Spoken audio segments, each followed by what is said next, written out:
ગુજરાતમાં શિક્ષણના નામે થતી કથિત ઉઘાડી લૂંટ, પેપર લીક અને પરીક્ષા કૌભાંડના મુદ્દે કોંગ્રેસે રાજ્યવ્યાપી છાત્ર ગુંજ અભિયાનની જાહેરાત કરી છે. કોંગ્રેસના નેતાઓએ આરોપ લગાવ્યો છે કે વારંવાર પેપર લીક અને પરીક્ષાઓ રદ થવાના કારણે લાખો વિદ્યાર્થીઓના ભવિષ્ય સાથે ચેડા થઈ રહ્યા છે. શિક્ષણ વ્યવસ્થામાં પારદર્શિતા લાવવા, વિદ્યાર્થીઓના પ્રશ્નોને અવાજ આપવા માટે રાજ્યભરમાં કાર્યક્રમ યોજવામાં આવશે. છેલ્લા કેટલાક વર્ષોમાં નીટ, જેડબલઈ, એસએસસી, યુપીએસસી સહિત અનેક સ્પર્ધાત્મક પરીક્ષાઓમાં પેપર લીક અને ગેરરીતિના આક્ષેપો સામે આવ્યા છે, જેના કારણે લાખો વિદ્યાર્થીઓના વર્ષોની મહેનત અને વાલીઓનું આર્થિક રોકાણ વ્યર્થ ગયું. પાર્ટીએ દાવો કર્યો કે મોદી સરકારના છેલ્લા 10 વર્ષમાં 89 પેપર લીકના બનાવો બન્યા. 48 પરીક્ષાઓ ફરી લેવાની નોબત આવી હતી. કોંગ્રેસે જણાવ્યું કે માત્ર નીટ પરીક્ષાની તૈયારી પાછળ દેશભરના 22 લાખથી વધુ વિદ્યાર્થીઓ દ્વારા અંદાજે 1.32 લાખ કરોડ રૂપિયાનો ખર્ચ થાય છે. જ્યારે નીટ, જેડબલઈ, યુપીએસસી, એસએસસી અને અન્ય સ્પર્ધાત્મક પરીક્ષાઓની તૈયારી પાછળ કુલ ખર્ચ અંદાજે 3.5 લાખ કરોડ રૂપિયા સુધી પહોંચે છે. પાર્ટીના જણાવ્યા મુજબ આ ખર્ચ કેન્દ્રના વાર્ષિક શિક્ષણ બજેટ કરતાં પણ વધુ. કોંગ્રેસે ગુજરાતમાં પણ બિન સચિવાલય clerk, junior clerk, head clerk અને ફોરેસ્ટ ગાર્ડ સહિતની ભરતી પરીક્ષાઓમાં પેપર લીકના બનાવનો ઉલ્લેખ કરી રાજ્ય સરકાર પર નિષ્ફળતાનો આરોપ મૂક્યો. સાથે નીટ પેપર લીક મામલે કેન્દ્રીય શિક્ષણ મંત્રી ધર્મેન્દ્ર પ્રધાનના રાજીનામાની માંગને પણ સમર્થન આપ્યું છે. કોંગ્રેસના જણાવ્યા અનુસાર લોકસભાના વિપક્ષના નેતા રાહુલ ગાંધીના માર્ગદર્શન હેઠળ સમગ્ર ગુજરાતમાં છાત્ર ગુંજ કાર્યક્રમ યોજાશે, જેમાં વિદ્યાર્થી, વાલી અને યુવાન સાથે સંવાદ કરી શિક્ષણ વ્યવસ્થામાં સુધારા, પરીક્ષા પદ્ધતિમાં પારદર્શિતા અને પેપર લીક જેવા કૌભાંડ સામે કડક કાર્યવાહી માટે જન આંદોલન ઊભું કરવામાં આવશે. કોંગ્રેસે દાવો કર્યો છે કે વિદ્યાર્થીઓના ભવિષ્ય અને શિક્ષણ વ્યવસ્થામાં વિશ્વાસ જળવાઈ રહે તે માટે આ અભિયાન રાજ્યવ્યાપી સ્તરે ચલાવવામાં આવશે. હવે આ મુદ્દે સરકાર તરફથી શું પ્રતિક્રિયા આવે છે તેના પર સૌની નજર રહેશે. સમગ્ર દેશમાં અમારા રાષ્ટ્રીય નેતા અને લોકસભામાં વિપક્ષ રાહુલ ગાંધીજીના નેતૃત્વમાં છાત્રોની ગૂંજનો કાર્યક્રમ ચાલી રહ્યો છે. અત્યારે આપ સૌ જોઈ રહ્યા છો કે જે રીતે ભારતીય જનતા પાર્ટીના શાસનમાં 22 લાખ વિદ્યાર્થીઓ નીટની એક્ઝામ આપી રહ્યા હતા.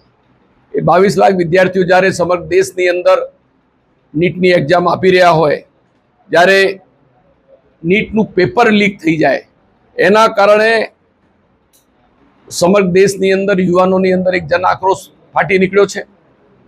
અને જે પરિસ્થિતિનું નિર્માણ થયું છે કે આજે 22 લાખ વિદ્યાર્થીઓ જ્યારે નીટની એક્ઝામ આપતા હોય, એમના પરિવારો ઉપર કોચિંગના, ટ્યુશન ક્લાસીસના, ભણતરના લાખો રૂપિયાનું દેવું કરીને પેટે પાટું બાંધીને એ બાળકોને ભણાવતા હોય છે.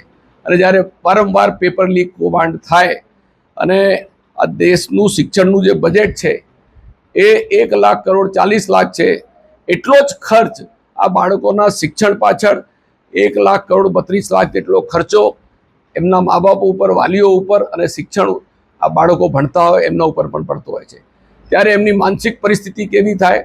કેટલાક બાળકોએ તો આત્મહત્યા કરી, કેટલાક બાળકો પરીક્ષાથી વંચિત રહી ગયા. અને ભારતીય જનતા પાર્ટીના કેન્દ્રના નરેન્દ્ર મોદી સરકારના અંદર 10 વર્ષના શાસનમાં 89 વખત પેપર લીક કૌભાંડો થયા છે. 1 વખત હોય, 2 વખત હોય, 5 વખત હોય, પણ 89 વખત પેપર લીક કૌભાંડ થયા હોય, કોઈ પણ પગલાં એમને લીધા નથી. જ્યારે શિક્ષણ પ્રધાન મંત્રી ધર્મેન્દ્ર પ્રધાનનું રાજીનામાની માંગ વિદ્યાર્થીઓ કરી રહ્યા હોય, ત્યારે એમની નિષ્ફળતા છે, અનેકો વખત નિષ્ફળતા છે, વારંવાર નિષ્ફળતા થઈ છે, ત્યારે એમને રાજીનામું આપી દેવું જોઈએ. ત્યારે આપણે જોયું કે જંતર મંતર ઉપર 2 દિવસ પહેલા જે વિદ્યાર્થી શાંત ગાંધી ચીજા માર્ગે પોતાનું આંદોલન કરી રહ્યા, ધરણા પ્રદર્શન કરી રહ્યા હતા, એમને રાત્રે જે રીતે પોલીસે ધરપકડ કરીને, લાઠીચાર્જ કરીને કોઈના માથા તોડી નાખ્યા, કોઈના હાથ પગ તોડી નાખ્યા, અને નિર્દોષ બાળકો અને વિદ્યાર્થીઓ પર, આપણા દીકરા દીકરીઓ ઉપર જે રીતે અત્યાચાર અને જુલમ કર્યો છે, એની સામે ગઈકાલે આ દેશના સંસદના વિપક્ષના નેતા રાહુલ ગાંધીજીના નેતૃત્વમાં અમારા અખિલ ભારતીય રાષ્ટ્રીય કોંગ્રેસના પ્રમુખ મલ્લિકાર્જુન ખડગેજીને, પ્રિયંકા ગાંધીજી, તમામ સંસદો વડાપ્રધાનના ઘરની આગળ ધરણા દઈને જે રીતે એમને વાત કરી કે ભાઈ મંત્રી ધર્મેન્દ્ર પ્રધાને રાજીનામું આપવું જોઈએ, અને જે રીતે આ અત્યાચાર થયો છે બાળકો ઉપર, નિર્દોષ બાળકો ઉપર, આપણા દીકરા દીકરીઓ ઉપર હાથ પગ તોડી નાખ્યા, માથાઓ તોડી નાખ્યા, એમાં ગૃહમંત્રીએ પણ રાજીનામું આપવું જોઈએ. જ્યારે હું માનું છું કે ગઈકાલનો દિવસ છે એ લોકશાહીની હત્યા છે. દેશના સંસદના વિપક્ષના નેતાને ઢસડીને લઈ જાય, એને ટીંગાટોળી કરીને લઈ જાય, શાંત રીતે ગાંધીજીના માર્ગે એ ધરણા ધરી રહ્યા છે.